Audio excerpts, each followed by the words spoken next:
150 مربع کلومیٹر پر پھیلا ہوا یہ تالاب اپنے سب سے گہرے مقام پر پہنچ کر 156 فٹ گہرا ہو جاتا ہے۔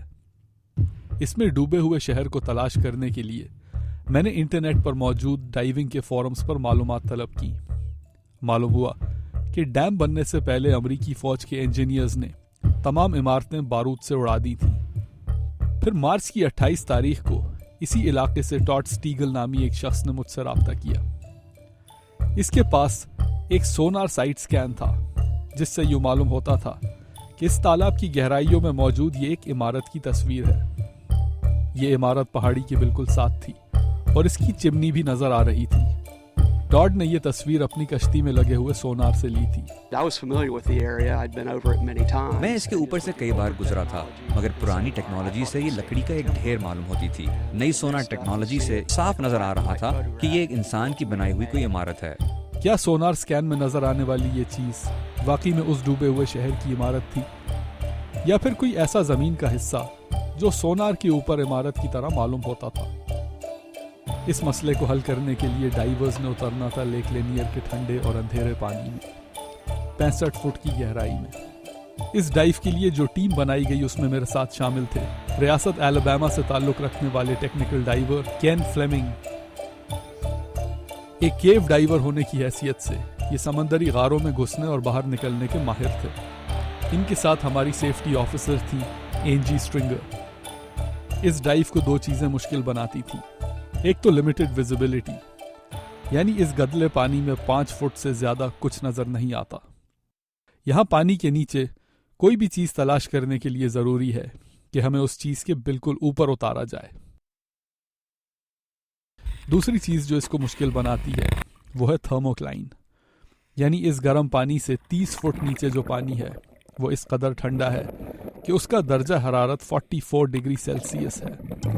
یہ وہ درجہ حرارت ہے جو واشنگٹن ڈی سی کے دریاؤں کا ہوتا ہے جب وہاں برف پڑی ہوتی ہے۔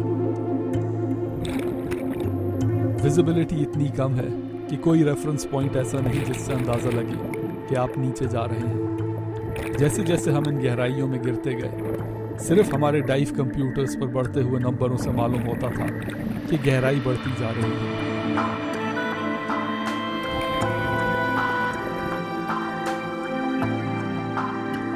اور گہرائی کے بڑھتے ہوئے پریشر سے یہ پریشر نہ صرف کان کے پردے پھاڑنے کی کوشش کرتا تھا بلکہ آنکھوں کے دیدے بھی باہر کھینچنا چاہتا تھا۔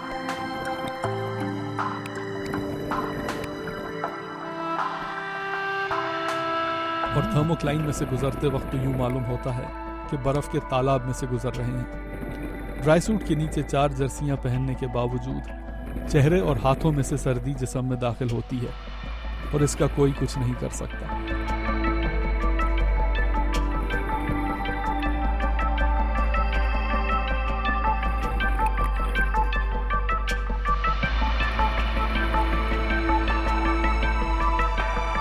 پچپن فٹ کی گہرائی میں جا کر میں کسی چیز سے ٹکرایا۔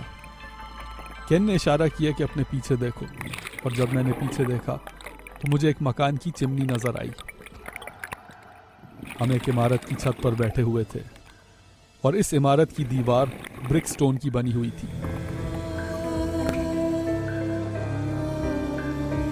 اس وقت میرا دل چاہ رہا تھا کہ میں اپنے منہ سے ریگولیٹر نکال کر خوشی سے چیخنا شروع کر دوں، زور زور سے چلا کر کہوں کہ لیک لینیئر کی گہرائیوں میں واقع شہر کی پہلی عمارت ہم نے تلاش کر لی ہے۔ عمارت کے اوپر اسی انداز میں چھوٹی چھوٹی چمنیاں بنی ہوئی تھیں جو پرانے وکٹورین دور کی عمارتوں کی شناخت ہوا کرتی تھی۔ عام طور پر اس قسم کی عمارتوں میں داخل ہونا خطرناک ہوتا ہے کیونکہ اس کی چھت کسی بھی وقت کلیپس کر سکتی ہے، مگر ہمیں اس کی فکر کرنے کی ضرورت نہیں تھی کیونکہ اس کی چھت تو بہت پہلے ہی گر چکی تھی۔ یوں معلوم ہوتا تھا کہ اس میں رہنے والے اپنا تمام فرنیچر اور سامان لے کر گئے تھے۔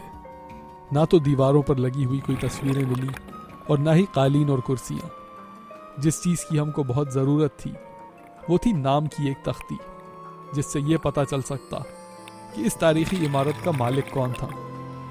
کیا یہ دکان ہوا کرتی تھی یا کسی کا مکان؟ مگر وہ واحد چیز جو شاید اس کی شناخت میں مدد دے سکتی تھی وہ اس پر لگا ہوا پتھر تھا۔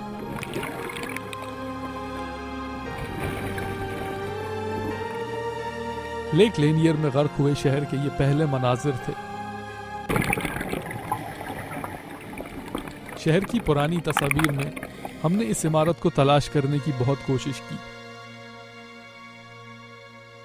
مگر اس شہر کی تمام عمارتوں کی تصویریں کسی بھی ایک جگہ موجود نہ تھیں، اور اس کی پازیٹیو آئیڈینٹیفیکیشن کے لیے تاریخ دانوں کی ضرورت تھی۔ یہ تحقیق کا ایک ایسا مرحلہ ہے جس پر آج بھی کام جاری ہے۔